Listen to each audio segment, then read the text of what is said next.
आज मिति 2082 वैशाख 20 गते शनिबारको दिनमा म छोरा र छोरी हामीहरू जंगल हाइकिङ गरिरहेका छौं। अहिले हामीहरू लगभग 5 किलोमिटर जंगलमा हिँडिसकेका छौं। अनि छोरी बाटोमा कुनै एनिमल आयो भने अनि हाम्रो सुरक्षाको साधन के छ नि? के हो यो? फलामको लट्ठी। फलामको रड हो। अनि यसले कसरी बचाउँछौ त? यसले एनिमलको मुखभित्र पुरै घुसाइदिन्छ म त। हो ल, गुड जब। हामी अहिले जंगलको बिचमा पुगिसकेका छौं।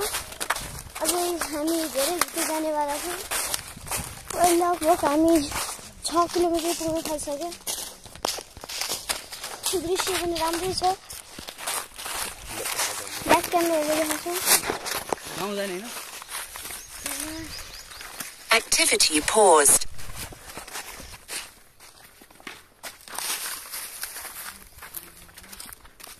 रमाइलो भइरहेछ। तर रुबीलाई एउटा समस्या चाहिँ भइरहेछ। पानीको तिर्खा लागेर रुबी हैरान भएको छ।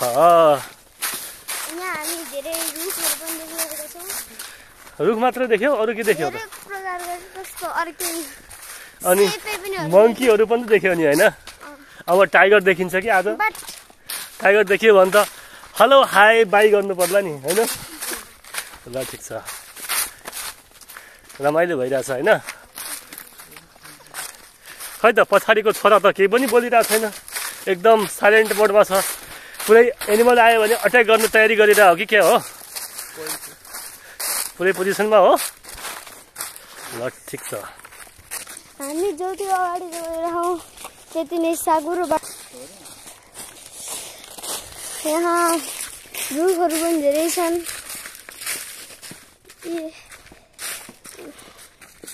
मजा पनि आइरहेछ हामी सबैलाई। दादा यहाँ पछाडि हतियार लिएर बसेको छ। अनि ड्याडी यहाँ मसँगै छन्। अन्त यहाँ धेरै प्रकारका रुखहरू छ।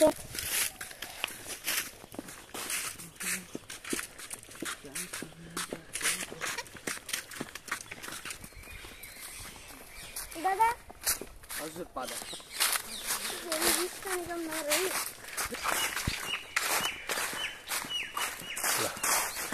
छोरा पछाडि छ। छोरी चाहिँ मसँगै फटाफट हिँडिरहेछ। छोरा चाहिँ म एकदम सेक्युरिटी गर्छु भनेर फलामको रड समातेर पछाडि गार्ड गरिरहेको छ। ल ठीक छ। तर अगाडिबाट कुनै एनिमलले अट्याक गर्यो भने अरूले कसरी डिफेन्स गर्छ त्यो चाहिँ हेर्न चाहिँ बाँकी छ। यहाँ एउटा मैले हँसाउने देखियो त मैले अहिलेसम्म देखेकै थिएन। यहाँ यस्तै चाहिँ धेरै रुखहरू छन्। अनि त्यो यहाँ बाघ भालुको खतरा हुनसक्छ। यहाँ धेरै जनावर हुन सक्छन् किनभने यहाँ धेरै मानिसहरू हिँड्न त हिँड्दैनन्। त्यसैले पत्ताहरूको भिड छ। पत्ता खसेर खतरा छ।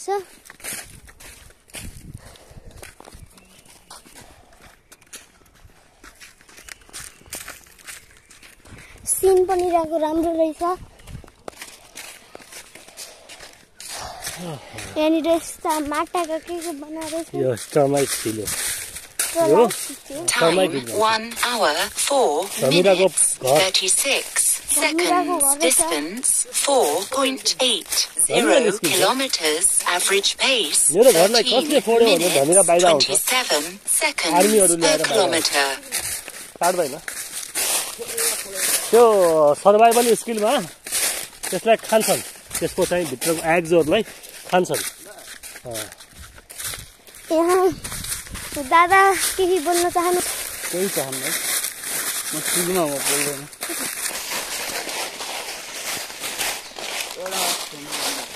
यता भित्र जाने पनि बाटो रहेछ। अनि यहाँ सिधा म भनिरहेकै थिएँ जति अगाडि गयो त्यति साँघुरो बाटो आइरहेछ। अघि नै ठुलो बाटो थियो तर अब झन् साँघुरो आउँदै गइरहेछ।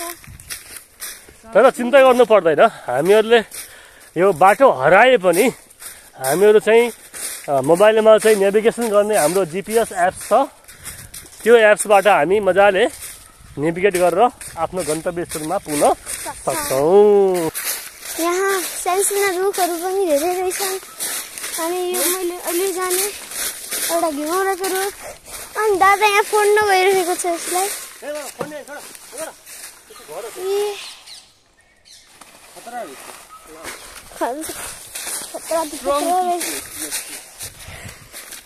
स्ट्रङ रहेछ अरे।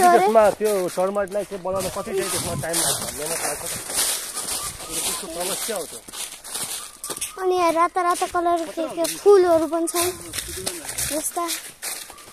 अनि यता पनि छन् उता पनि छन्, जताततै पुरै जङ्गलै जङ्गल। अनि छोरी हजुरले चाहिँ हाइकिङ गर्छ, जङ्गल हाइकिङ गर्छौ? कस्तो फिल हुन्छ? रमाइलो हुन्छ? एक्सर्साइज पनि भयो होइन? रमाइलो नि भयो। हाइकिङमा चाहिँ रमाइलो पनि, सिनरी नेचुरल सिनरीहरू पनि हेर्न पाइन्छ होइन? अनि मजाले चराचुरुङ्गीहरूको आवाज होइन सुन्न पाइयो। सानसाना एनिमलहरू पनि जस्तै मङ्की भयो, अनि लोखर्के भयो, अनि बनसुँगुर भयो, अनि मृगहरू चाहिँ भयो, चित्तल होइन? मयूर चाहिँ हो, कति राम्रो चरा हुन्छ। मयूर भयो, यो त प्रशस्त जति पनि भेटिन्छ होइन? यो घिमौराको घरहरू त धेरै छ यहाँ। मयूर सयूर मात्र होइन, धेरै बाघ भालु पनि भेट्छ। धमिराको घर हो यो। खोल्दैन अब, खोल्दैन एट्याक नगर भने।